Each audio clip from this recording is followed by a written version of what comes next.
That's a really fun question. Literary to me means engaging both language and concept. So it's not about style.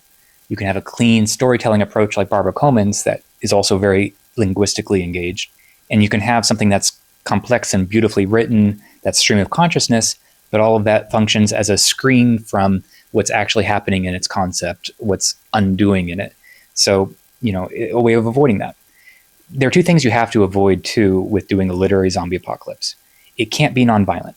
Most literary apocalypses are very nonviolent, or they have their violence happen at a very strong remove, visually speaking, basically. But to be connected to a world in an undone state of things where there is no outside guarantee, no law, no structure, that's inherently violent. You can't avoid that. But you can't also, conversely, fall into brute misanthropy. Misanthropy functions as a screen from getting to our own position. We say, at the bottom of things, we are terrible to each other. Violence happens. We describe it vividly. Blood Meridian's an easy example of this. This is all a way of turning away from our own engagement with the world, how we connect through excess that is violent. So an easy example of that is Romero's Dawn of the Living Unalive, where the world falls apart and we see characters fall into these crazy excesses. And these crazy excesses are ways of clinging to the world and making your own world without, normal society. So misanthropy is a way of giving us some false sense of bedrock beneath it all, basically. There are some great literary zombie apocalypses. Night of the Living Unalive is a classic example. And my two main reference points are always The Last of Us and Telltale's Walking Unalive game, which both have, impossible coming of age with nothing left to come of age to. We are, with Ellie and Clementine, we are clinging to the world and living in its violent, undone state of things. And there's no turning back from that. So it's how it carries us all the way through where it gets to its concept.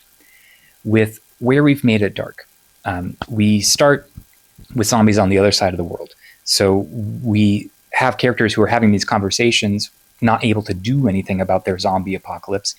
And linguistically, we get these interjections between, in the gaps of their talking, where we feel that dread, that inevitability. We get to how zombies have changed the fabric of reality itself, not just what people are saying to each other, but how we're engaging the world. And we're seeing that all the way through. Most violent fiction has its characters, its protagonists, get a founding traumatic event that explains why they have to be the violent person they are.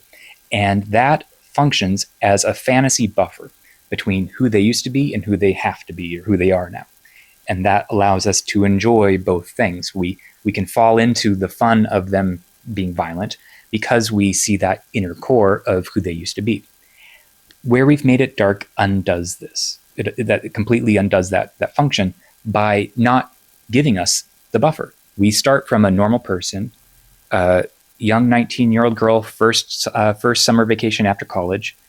And when the world comes undone, we go through that whole process with her step by step. And it happens in layers and stages. There's no neat, big conflict that you get in most fiction that helps things resolve neatly. We keep going. We get to who we are on the other side of the revolution of the world, the undoing of the world. And we keep going in that. So it's not letting go. It's pursuing this concept to its very end.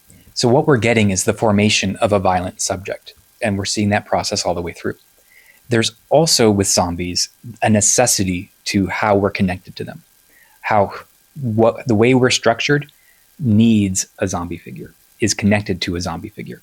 You can connect it to ghosts too and other types of monsters. This is kind of a nebulous thing, but the zombie is a privileged subject here. And the way we're built psychically, we have zombie figures on the outside of that. So that's why we're so drawn to the zombie. It's not cultural. It's deeper than that. It's philosophical, ontological, subjective. You don't need to know what those things really mean to kind of get it, why we care so much about zombies.